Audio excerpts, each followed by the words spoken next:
The air on Nexus Prime's trading deck reeked of oil, unwashed bodies, and desperation. Artificial gravity pulled at everything with mechanical precision, but it couldn't pull away the stench of fear that clung to every transaction.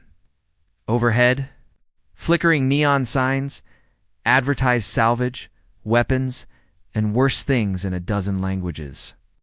The constant hum of the station's recycling systems created a backdrop of industrial noise that never stopped, never gave anyone a moment of true quiet. Kira stood on the raised platform at the center of the bazaar, her wrists bound with energy shackles that pulsed with each heartbeat. Her silver-blue skin caught the harsh overhead lighting, making the luminescent markings along her arms and neck glow faintly. The thin metal bands they'd wrapped around her were purely decorative, designed to make her look exotic rather than provide any actual covering. Her dark hair had been pulled back to display the distinctive ridges above her ears that marked her. A Zephyrian hybrid? She kept her amber eyes fixed on a point just above the crowd's heads, refusing to meet the calculating stares of potential buyers. 3 years in the trafficking circuits had taught her that showing fear only increased the bids, while showing defiance could get you killed. The trick was to find the space between the two, to become unremarkable enough that the worst buyers would pass you by. Tobias Merchant, the auctioneer, wiped sweat from his forehead with a stained cloth. His voice carried across the bazaar with practiced volume. Pure Zephyrian genetics, enhanced cognitive processing, perfect for technical work or entertainment. He gestured at Kira like she was a piece of equipment. Bidding starts at 500 credits. The crowd murmured, but no hands rose. Kira had been on the circuit too long, passed from one dealer to another as her price dropped with each sale. The smart buyers knew that damaged goods meant damaged profit margins. 400, Tobias called, his voice gaining an edge of irritation. 354, immediate sale. Still nothing. Few traders turned away, already losing interest. Kira felt a familiar knot in her stomach. When the bidding failed completely, they usually sold you to whoever would take you for any price, and those buyers had very different plans than technical work. Fine, Tobias snarled. Minimum bid 50 credits going to the refineries if nobody wants quality merchandise. From the edge of the crowd, a gravelly voice spoke up. Taker. Heads turned toward a man in his 50s, with graying brown hair and hands stained permanently with engine grease. He wore a faded jumpsuit with a dozen pockets and tool, clips the uniform of someone who fixed things for a living. His face was weathered, but not cruel, marked by years of squinting at complex machinery rather than calculating profit from human misery. Dex Corvon, he said, pulling out a credit chip. 50 credits. Cash transfer? Tobias looked irritated at the low price, but nodded. Standard slave contract, full ownership transfer, no Dex said quietly. Work contract, temporary. Employment with housing and meal provisions. He produced a datapad from one of his pockets. Legal understation labor codes, section 47. The auctioneer's eyes narrowed. That's not how this works, engineer. It is if you want to avoid a labor inspection, Dex replied calmly. I've got friends in station management who don't like seeing trafficking operations during their shifts. Makes them ask uncomfortable questions about licensing and tax records. For a long moment, the two men stared at each other. Then Tobias grabbed the credit chip and waved dismissively. Fine, take your charity case. But when she runs or breaks something, don't come crying to me. Dex stepped up to the platform and looked at Kira directly for the first time. His eyes were brown and tired, but they held something she hadn't seen directed at her in years. Basic. Human respect. You coming? He asked simply, as if she had a choice in the matter. Kira studied his face, looking for the lie, the hidden agenda, the moment when kindness would reveal itself as just another form of control. She found only patience and the worn expression of a man who fixed broken things because he couldn't stand to see them stay broken. She nodded once and stepped down from the platform, following him into an uncertain future that somehow felt less frightening than the certain past she was leaving behind. Dex's workshop occupied a forgotten corner of Nexus Prime's industrial level, 3 decks below the main trading floors. The heavy doors required both a keycard and a biometric scan, sealing them away from the station's constant noise.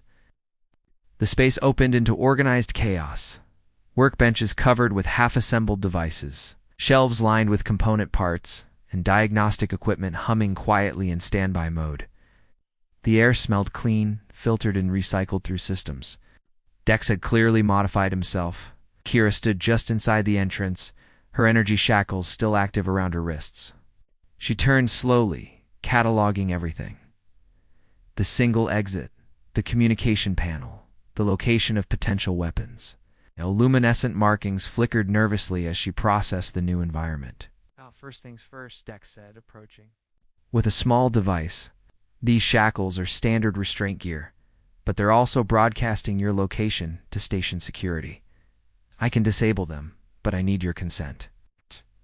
Why would you need my consent? Kira asked, her voice rough from disuse. Because they're attached to you, and I don't touch people without permission. She held out her hands. The device beeped twice, and the shackles fell away with a soft click. Kira flexed her fingers, watching the luminescent patterns on her skin. Brightened now that the dampening field was gone. There's food in the cooler, Dex said, gesturing toward a small kitchen area. Real food, not the protein paste they serve in the holding cells. Help yourself to whatever you want. Kira moved cautiously to the food storage unit. Inside, she found fresh fruit, actual meat, and vegetables she hadn't seen in years. She selected a piece of bread and some cheese, eating slowly while continuing to study the workshop. You're an engineer, she observed. Ship systems specialist, Dex confirmed. I repair quantum drive cores, life support networks, anything that keeps people alive in space. What's your background? Quantum resonance theory? The words came out automatically, then she caught herself. Most slavers preferred their property ignorant. I've worked with crystal matrices before, ... Before someone decided you were worth more as cargo than as a scientist, Dex finished grimly. That's the thing about this station. People forget that intelligence doesn't disappear just because someone slaps chains on you. He pulled out a data pad and set it on the workbench between them. I've got a temporary housing permit that gives you legal residence status for 30 days. After that, we can extend it, or you can choose to go somewhere else. Your call. Kira read the document carefully. Everything seemed legitimate, but she'd learned not to trust legal papers. What do you want in return? Honestly, I could use it. Help with a project I'm working on. Quantum resonance crystals are tricky, and I keep burning them out. If you're willing to consult, I'll pay standard technical rates. If not, the housing permit stands either way. A soft chime from the communication panel interrupted them. Dex checked the display and smiled. That's Vera from next door. She probably heard us come in. He opened the channel. Evening, Vera. An elderly woman's voice crackled through the speaker. Dex Corvin, you bring home strays at the strangest hours. Is your guest settled in all right? Kira tensed, but Dex's expression remained calm. She's fine, Vera. Thanks for checking. Well, if anyone comes around asking questions they shouldn't, they'll get an earful from me. You know how I feel about people who profit from misery. I know. Good night, Vera. The channel closed and Dex turned back to Kira. Vera runs interference for anyone who needs it. She's got 30 years of station politics memorized and isn't afraid to use them. She knows what I am. She knows you're someone who needed help, and that's enough for her. Dex gestured toward a door at the back of the workshop. A sleeping area back there with its own hygiene station. The door locks from the inside, and I've got the only override key. He held up a small card. You can keep this, if it makes you feel safer. Kira took the key, testing its weight in her palm. Such a small thing. But it represented something she hadn't had in years. The ability to control who had access to her space. The project you mentioned, she said carefully. What kind of quantum resonance work? Dex's expression brightened. I'm trying to create a more efficient power coupling for emergency life support systems. The problem is crystal harmonics. Every time I think I've got the frequency right, the matrix destabilizes. Despite herself, Kira felt a spark of genuine interest. Show me the setup. For the next hour, they worked side by side. Kira's theoretical knowledge, combining with Dex's practical experience.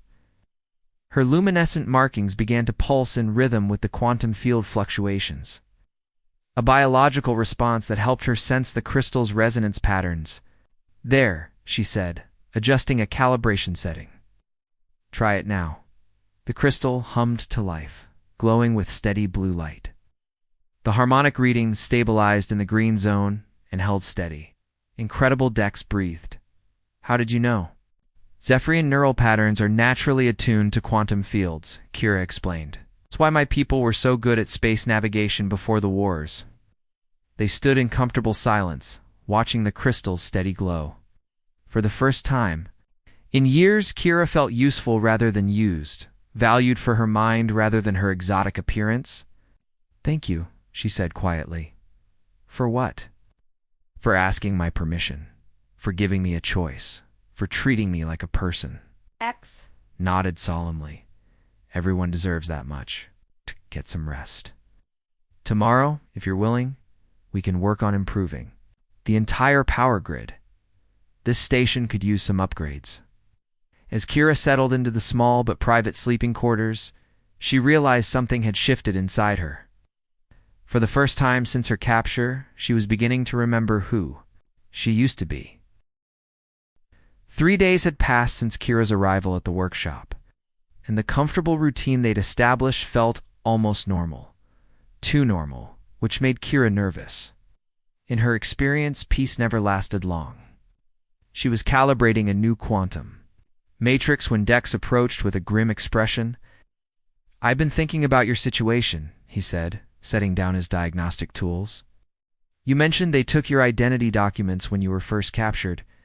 Without those, you're vulnerable to being reclaimed as stolen property." Kira's luminescent markings dimmed with anxiety. "The documents are probably destroyed by now. Slavers don't like keeping evidence of their victims' former lives. But information has value on Nexus Prime. Someone might have kept copies. For blackmail or resale." Dex pulled up a station schematic on his workbench display. "Now there's a data broker in the lower markets named Grim Pollux. If anyone has records of trafficking operations, it would be him. And if he doesn't cooperate, then we make him an offer he can't refuse."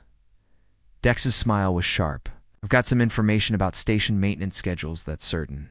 People would pay well to avoid having disclosed." They descended deeper into Nexus Prime's belly, past the industrial levels to the shadow markets where station authority grew thin. Here, the air recycling systems struggled against the accumulated grime of decades, and the lighting flickered between harsh white and dim amber. Vendors sold everything from black market medicines to stolen personal effects, their stalls arranged in a maze designed to confuse security patrols. Grim Pollux operated from a converted storage bay filled with data servers and privacy screens. He was a thin man, with cybernetic implants around his eyes that gave him an unsettling insectoid appearance. His fingers danced across multiple keyboards, simultaneously as streams of data flowed across his screens. Dex Corvin Grimm said without looking up, "Heard you bought yourself some exotic company. What brings you to my humble archive?" "I need records from 3 years ago," Dex replied. "Trafficking operation, Zephyrian hybrid. It's taken from the research station at Kepler 442. Specific. Expensive." Grimm finally turned to face them, his augmented eyes focusing on Kira with mechanical precision. "Why should I help you access information? That could implicate some very dangerous people." Kira stepped forward, her markings beginning to glow brighter, "because those people destroyed my life, and I want it back. Revenge is a luxury few can afford in my line of work." Grimm turned back to his screens. "Besides, even if I had such records, accessing them would trigger security alerts. Captain Thorne's people monitor all inquiries related to trafficking operations." At the mention of Captain Thorne, Kira's expression hardened. "Marcus Thorne, station security chief? You know him?" Dex asked. "He was there when they processed me through initial holding. Signed the transfer documents personally." Kira's hands clenched into fists. "He's part of the operation." Grimm's fingers stopped moving across his keyboards. "Now that's interesting. If you can prove corruption in the security department, that information would be worth a great deal to certain parties." "What kind of parties?" Dex asked suspiciously. The kind that don't like having their shipping lanes disrupted by corrupt officials who demand tribute from honest smugglers. Grimm's smile was predatory. Give me proof of Thorne's involvement, and I'll provide you with everything in my archives about trafficking operations on this station. Before Dex could respond, an alarm chimed softly from one of Grimm's monitoring systems. His expression shifted to concern as he checked the display. We have a problem, he said quietly. Someone just ran a deep scan on your biometrics, Kira. They know you're here. The lights in the storage bay suddenly dimmed to emergency levels. In the distance, they could hear the heavy footsteps of security boots on metal decking. Back exit, Grimm whispered, pointing toward a narrow passage behind his servers. Maintenance Tunnel 7 Alpha. It connects to the old mining equipment storage. They won't follow you there immediately. What about our deal? Dex asked. Survive the next hour, then we'll talk. Grimm was already wiping his active screens and initiating security protocols. And Kira, if you really want your identity back, you'll need more than just documents. You'll need to prove who you are. They slipped through the back passage as the sound of approaching security grew louder. The maintenance tunnel was cramped and poorly lit, forcing them to move in single file through a maze of pipes and conduits. Kira's enhanced senses allowed her to navigate more easily than Dex, her luminescent markings providing just enough light to avoid obstacles.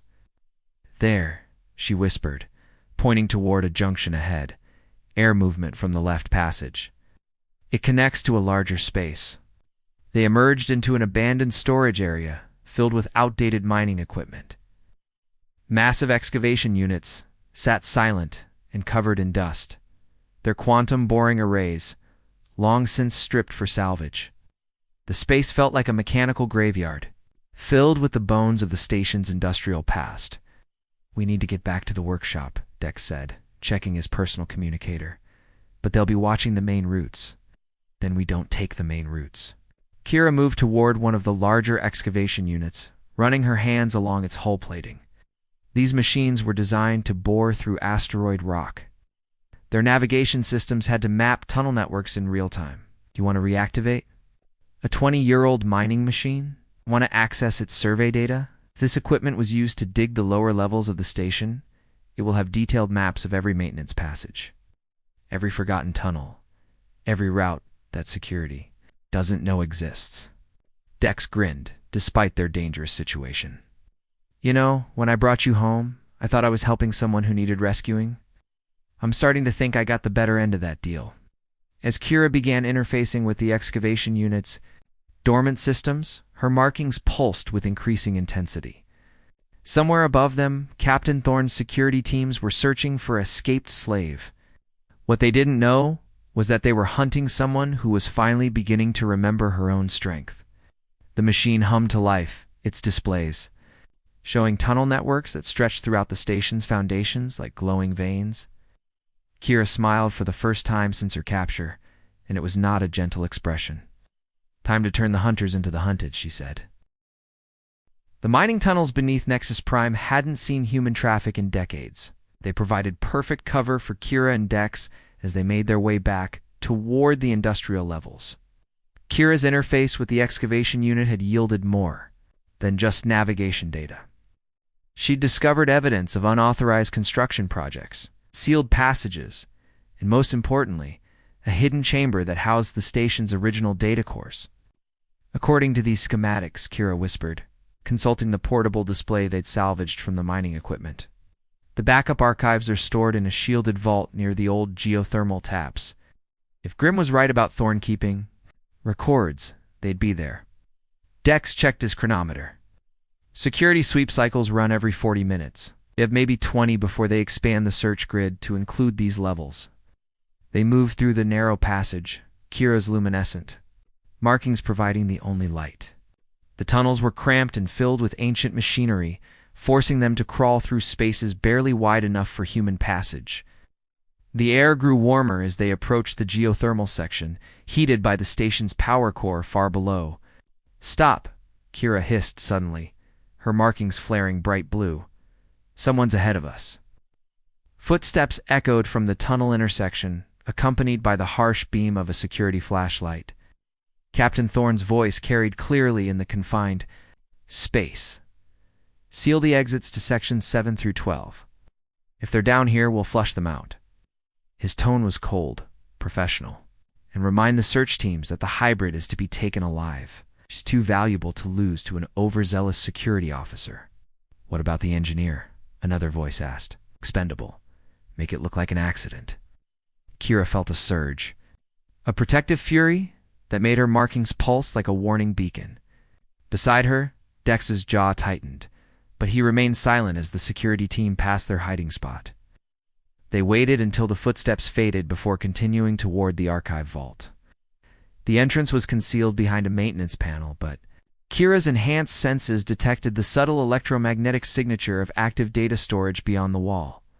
This is it, she whispered, running her fingers along the panel's edge. But it's biometrically locked. It's Thorn's genetic signature only. Can you override it? Not conventionally. Kira's expression grew troubled. But there's another way. Zephyrian neural patterns can interface directly with quantum storage systems. I could access the data directly. But what? It would reveal my true capabilities. Once I open that connection, anyone monitoring the station's quantum field, fluctuations will know exactly what I am. Not just a hybrid, but one of the last pureblood Zephyrians. My people's neural patterns are unique, unmistakable. Dex understood immediately. They'll never stop hunting you. It's not just me. Anyone who helps me. She looked at him seriously. If I do this, your life changes too. You'll be harboring one of the most wanted individuals in 3-star systems. The trafficking network has to be stopped, Dex said firmly. How many others like you are out there, trapped in the same system? If we can expose Thorn's operation, it won't just be Thorn. This goes deeper. Kira placed her palm against the access panel, closing her eyes as her markings began to glow with increasing intensity. But you're right. It has to end somewhere. The quantum connection formed instantly, consciousness flowing into the station's data networks like electricity through water. Information flooded her awareness. Shipping manifests, prisoner transfers, financial records, communication logs. Years of evidence documenting a trafficking operation that stretched across a dozen star systems. But as she downloaded the data, alarms began sounding throughout the station. Her neural interface was indeed detectable, and Captain Thorn would know exactly where to find them. Got it? She gasped, severing the connection, but they're coming fast. They ran through the maintenance tunnels as the sound of pursuit grew closer. Emergency lighting flickered on, casting harsh shadows that danced with each footstep. Behind them, security teams moved with military precision, their equipment readings guiding them directly toward Kira's quantum signature. There, Thorn's voice echoed off the tunnel walls. Sector 9, Maintenance Level 3. Converge on that position. The tunnel ahead branched in 3 directions. Dex grabbed Kira's arm, pulling her toward the rightmost passage. This way. Leads to an emergency airlock. If we can reach the exterior hull, ... we'll be trapped in vacuum, Kira finished. Not if the maintenance pods are still functional. It's risky. But better than Thorn's interrogation chambers. They reached the airlock just as security forces entered the tunnel behind them. Thorn appeared at the intersection, his weapon drawn and his expression coldly furious. End of the line, he called out. Return the stolen data and surrender the hybrid, and I might let you live, engineer. The data stays with us, Dex replied, his hand hovering over the airlock controls. And her name is Kira. Her name is inventory number 7-7-9 Alpha, Thorn snarled. Stolen property, belonging to the Kepler Research Consortium. I'm simply returning lost assets to their rightful owners. The research consortium disbanded 3 years ago, Kira said, stepping forward so Thorn could see her clearly. They had no legal claim to imprison me. Legal, illegal. Thorn shrugged. Those distinctions matter less than profit margins. You're worth more as controlled labor than as a free citizen. The market has spoken, and let me give the market a different message. Kira's markings blazed with light as she opened her neural interface again, this time connecting not to the data archives, but to the station's primary communication array. Her consciousness flowed through the quantum networks, broadcasting the trafficking evidence to every ship, every station, every communication hub within 100 light-years. The station's lights flickered as her neural patterns overwhelmed the communication systems. In thousands of locations across human space, screens lit up with evidence of Captain Thorne's crimes. Complete documentation of the trafficking network, and proof of corruption that reached into the highest levels of station administration. "You just signed your own death warrant," Thorne said, raising his weapon. But before he could fire, the airlock behind them cycled open, revealing Vera and two other station residents armed with maintenance tools and determined expressions. "Marcus Thorne," Vera said in a voice that could cut metal, "you're under citizens. Arrest for violation of sentient rights statutes, conspiracy to commit trafficking, and corruption of official duty. The station council has been notified, and your security access has been revoked." As Thorne found himself surrounded by angry citizens who had just learned the truth about their security chief, Kira realized that sometimes the most powerful weapon against injustice was simply ensuring that everyone knew about it. The hunt was over. Now came the reckoning. 6 months later, the space that had once housed Captain Thorne's security offices had been transformed into something entirely different. The sterile interrogation rooms were now comfortable quarters for refugees, the holding cells had become workshop spaces, and the main briefing area served as a community meeting hall. A simple sign by the entrance read, "Haven Station Refugee Services," in a dozen languages. Kira stood in the central hub, watching as Nova Sterling, a former freight captain turned volunteer coordinator, helped a newly arrived family of Andromedan refugees navigate their temporary housing assignments. The family's youngest child, barely old enough to walk, stared wide-eyed at Kira's luminescent markings with the fearless curiosity that only children possessed. "She's never seen a Zephyrian before," the child's mother explained apologetically. "Few people have," Kira replied gently, kneeling to the child's level. Her markings pulsed in a slow rainbow pattern that made the little girl giggle with delight. "Would you like to see something special?" With careful concentration, Kira created a small light display in her palm, the bioluminescent patterns forming shapes of stars and ships.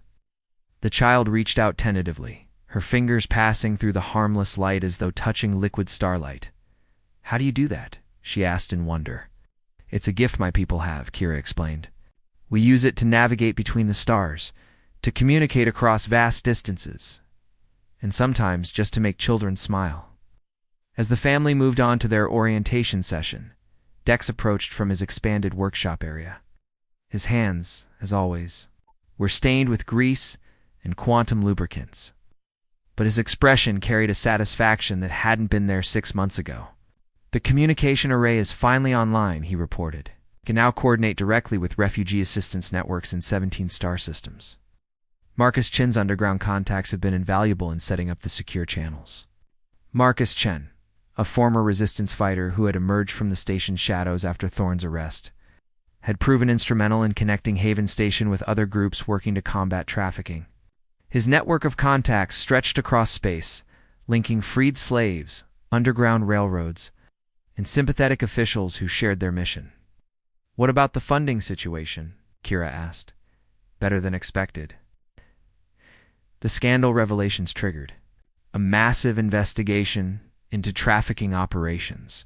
Seized assets from Thorne's network are being redistributed as reparations. "We've got enough to keep operations running for at least 2 years.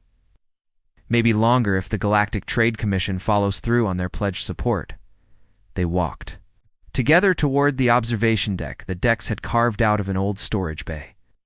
Through the reinforced viewport, they could see ships coming and going from Nexus Prime's docking bays. The station was busier than ever, but the nature of its business had changed.